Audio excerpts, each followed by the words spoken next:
Welcome to Driven, the Unscripted Success Podcast, with your hosts, Mike Manino and Nareman Hamdan, bringing you insights and stories on achieving personal, professional, and financial success. Hey guys, I'm Nareman Hamdan, and this is Driven, Unscripted Success Podcast. We've got a nice, great guest on today. We've got Kari-Anne Spiller. Kari-Anne is the CEO and founder of Surrender House. She founded the house in 2013, and what she does there is she helps people with substance abuse.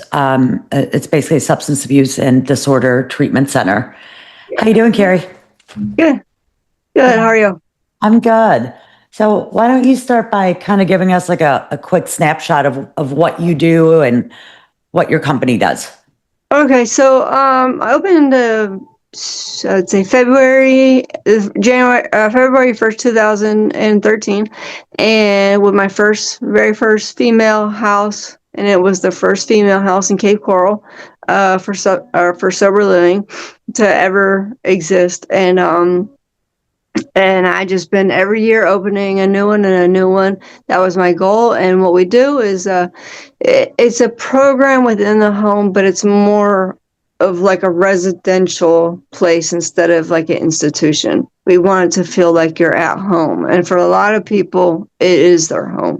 So, they do have to go to meetings, AA, NA, or CA, every single night. 90 meetings in 90 days. After that, it's a minimum of 4. Usually when you hit the 90 mark, you're usually wanting to go again every single day anyways, but that's the minimum after 90. There is a curfew for the first 30 days. After 30 days, it will go to 11. The first 30 days is 10. It's not that much one, but there's not that good of stuff out past that time anyways, so there is a daily chore, a weekly deep clean, and we just kind of basically rewire their old habits to new habits. They might think that it may be strict in the beginning with all the rules because they're just not used to having to get up, go look for work, or go to work, make their bed every day, do a chore every day. Like not a lot of addicts are in that kind of routine. So that's basically what we do. And then we do a life skills group on Wednesday. It's life skills geared towards substance abuse. And then on the following Wednesday, we'll do a field trip. Sure. So you said it's residential, so I'm assuming these are homes. Yeah. And you have multiple homes. How many homes do you have? Right now we have 5. Oh, that's wonderful. And how many people are in each home? With 6. Okay, that's great. Except the big one. The big one has that one in the Cape. That one's 4 bed, 9 people. Okay, so let me ask you, with dealing with, all these different personalities and addictions, how do you deal with taking, risks? And is there a time, when you rolled the dice that it really worked out for you? I couldn't even imagine like all the different personalities of having to navigate. So how do you handle that? Extremely hard. I'd say it's not for the weak, but I believe God gave me my personality and my strength for this job specifically. Every single person in there does come from a different walk of life, but we all have one common bond, and it is addiction, and we have one common solution, which is to find recovery. And ultimately, for me, it is God. And we're not faith-based, but we are 12-step based, but I'm faith-driven. And when they get to that point, they realize, oh, that's what I've been missing the whole time. And so Yeah, it is very hard, and I give people way too much grace than they probably should have, But then I also have to remember, that they do come. Not everybody knows how to do a load of laundry. Not everybody knows how to wash dishes. Not everybody knows how to make a bed or sweep a floor. So it's more of like, not do this. Let's show you how to do it one time and then catch on, and let's do it. Keep doing it that way, And I don't run it like a dictatorship, like I told you. I kind of run it like more like a not like a mother, but like they're all older than me, basically, a lot of them, but it is like a mother, with love, kindness, compassion, empathy, or just knowing where they come from, and then and basically just not giving them enough grace to where that it's enabling them at all, but enough grace to know that I know where you're coming from. But I also know that you're going to change when you come into the house. And I have a saying, if you're not growing, you're going. Yeah, I like that. If you're not growing, you're going. Absolutely. Well, I do. I like your leadership style, and that's, teach them how to do it, and then you allow them Yeah. to, Sure. What happened? a little bit, and then you allow them to, be able to do it on their own and figure it out and think outside the box. Yep. So that is pretty cool. So I'm sure that I'm sure staying on top of, them, each person and keeping them on track and on point with a routine must be challenging. So how do you navigate that? So we do, it is pop in there every day, check on everybody. They usually go home after work. If they're not at work, I catch them and I'm able to talk to them and stuff. But after work is when you usually get to see them. And then on Wednesdays, we're all together. And then on Sunday, we do a house meeting where we're all together as well. And we get to run down our week and see, how many meetings did you go to? What was your high or low of the week? Yeah. What's your goal for the week? What can we do to accomplish that goal? Just where you get to know your clients more and more on a one-on-one basis as well. When they're on their intake, I like to take my intakes a little bit longer because I like to get to know, how am I going to be able to handle this different personality? And I've been able to handle many, many, many personalities. I could tell you that. I'm sure. So how do you encourage, they're basically kind of, how do you encourage your clients or your patients to think outside the box and bring new ideas to the table where they can implement those and get better and become more successful in sobriety? Well, the recovery is 100% what they put into it. So it's about them. It's not about me. It's not about my program. It's about what you're going to put into your own recovery. Because at the end of the day, it's either you're going to do it or you're not going to do it. So you have to find ways. You have to work with your sponsor and do your steps. You have to go, get out of the box and don't sit in the back of the aisle, denial aisle. Sit up front, listen to people, listen to the speaker, listen to people that, need help. You may have 3 days clean or whatever, but that person that's crying for help in the meeting doesn't know you only have 3 days clean. Go talk to them afterwards. Encourage them to go and, think outside of the box. Go to the conventions. Go to the conventions are fun. You go. It's a weekend thing. It's meetings around the clock. You get workshops around the clock. And then there's beach time and stuff like that, and then dinner, and then obviously the hotel part is fun. So it's a more of a them thing. What are you gonna do? Because it's going to be your recovery, and one day when you do leave, how are you gonna are you going to leave with a relapse, or are you going to leave with your own new place? Sure. Ultimately, it's a transition. We want you to come in, clean up, get out. It's not a Right. retirement home. And I don't put a cap on it. I have people there for 3 years. Some people need it longer than others. Yeah. So, So has there been a book or a podcast or someone that's really changed your outlook or approach um, on kind of like why you started Surrender House? Was there somebody that impacted you? Was there, I would say what impacted me the most was, I wouldn't say specifically a person. I would say that honestly, it was my relationship with God, because I honestly started my very first house with my very first income tax I ever got. $3,500, which I thought it was a lot of money at the time.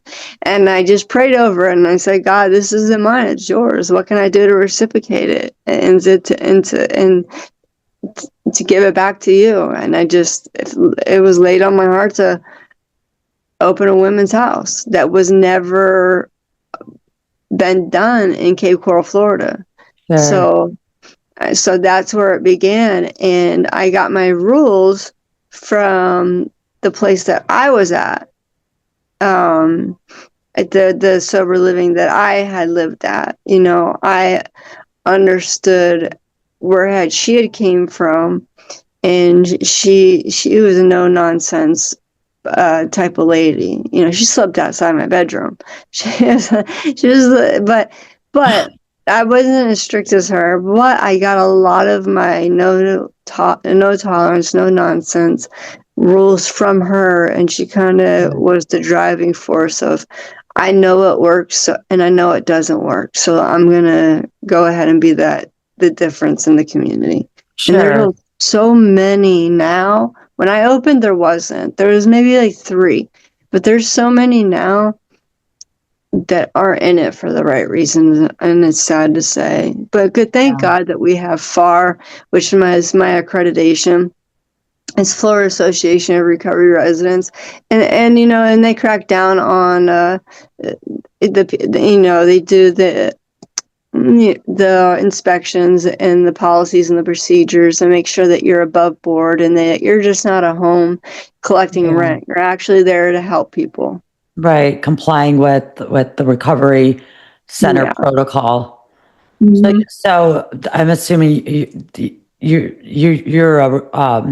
you're recovering as well, or sober. So that's what got you into this. Yeah. That's awesome. Boy, that's really big of you. That's big of you. And I've actually been doing this longer than FAR, than my accreditation. Sure. I've actually been doing it longer than them. Yeah. Oh, have you? Okay, so they formed after you. That's awesome. Yeah, they were actually formed after me. So what's a day in your life look like, and how do you juggle work and everything else? It's like putting out small fires all day long.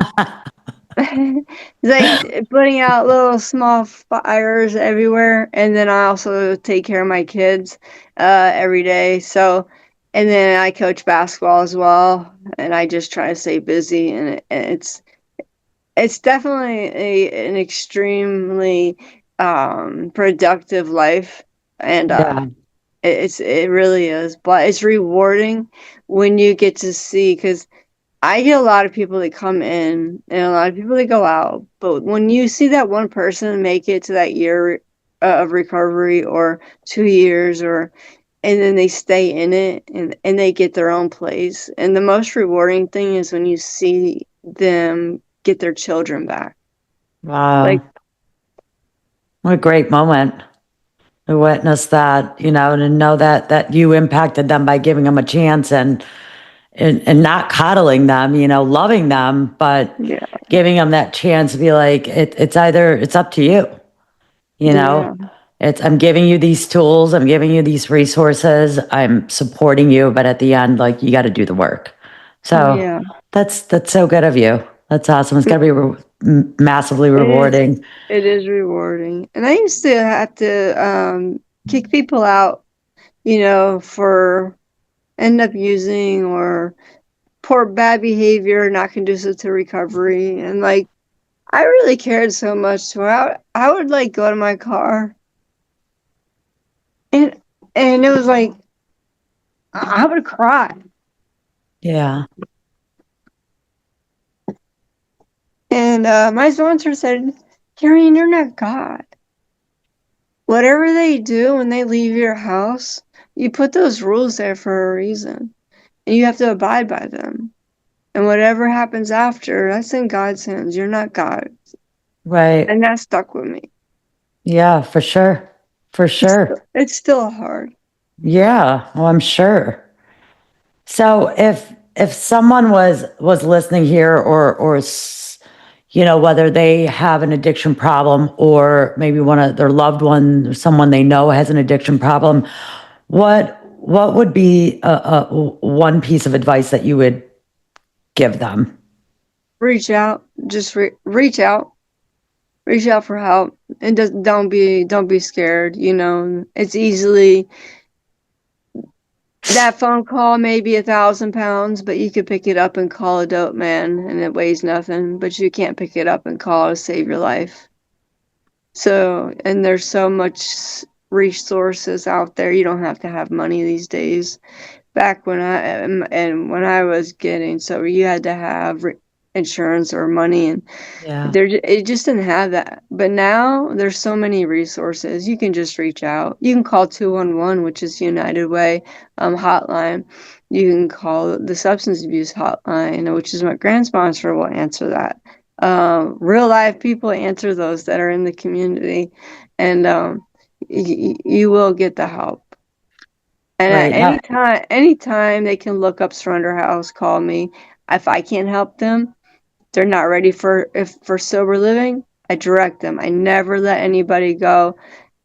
Just let them go. I help them to get to somewhere. That's nice. So what if somebody out there wanted to follow in your footsteps? What would you say to them? Like if they wanted to do what you're doing and help and give back? You ready? Be ready. Be ready. Be ready. Get a team. Get a strong team. Get a team that's gonna that is like your family and it's gonna be there to help you every step of the way too. Yeah. And if they wanted to do it, first thing you do is just do it the right way. And don't let money be the pit of all evil, and go to FAR and ask them for help and guidelines and how to do it, and then just make sure that you just do it the right way. Sure. So as we're wrapping up the interview, what do you have planned for the next 6 to 12 months? So 6 to 12. Oh my goodness. Well, right now what I'm doing is, because I've always grown. I grew to 12 houses, and then I downsized some. It was just too much it was too much. And for the next 6 to 12 months, I'm going to nurture what I have. And usually I don't do that. I am always adding, and I'm going to nurture what I have and implement new strategies and new goals and just kind of reface the program, but to where it benefits the clients, but nurtures what we have right now. Because we're not reinventing the wheel. We just want to make everything more, because nowadays there's so much technology, there's so much things at your fingertips that you can make things so much easier for the clients. That's the ultimate goal, is to help them achieve what they're there for. It's usually to get a job, to get their family, and to get their own place. And most of them come in with no jobs. So we're going to do a lot of work on nurturing what we have. Sure. That Mhm. sounds like a great plan, and just making it better, and giving them more resources. I would think to put resumes together or figure out, what they want to do some research, jobs, and, careers, paths that they want to head down. So I think that's a great idea instead of just growing, growing, growing. And you can always grow once you Yeah, get and we've always what did you have going. the resume building and we've always helped them to do those type of things, but really actually get them to where they need to be. Sure. You want a car, okay, this is what you need to do to get a car. Let's set this goal. You got 6 months, this is how much you make, this is what we're gonna do. And you're Sure. gonna do it. Instead of just saying, my goal is to get a car, I Yeah. want to make amends to my family and get my family. Okay, well, how are you going to do that? This Right. is what we're going to do So to get that putting done. putting in the steps to get them there. Because you guys That's talk all you want, and that's what addicts love to do is talk. But so we had I to hear ya. put it on So paper. yeah. So if anyone needs your help, how does someone connect with you? They can just look up the Surrender House, or you can go to thesurrenderhouse.org, or you can call me. Always my phone number. I get a million calls a day. It's okay. 239-333-8079.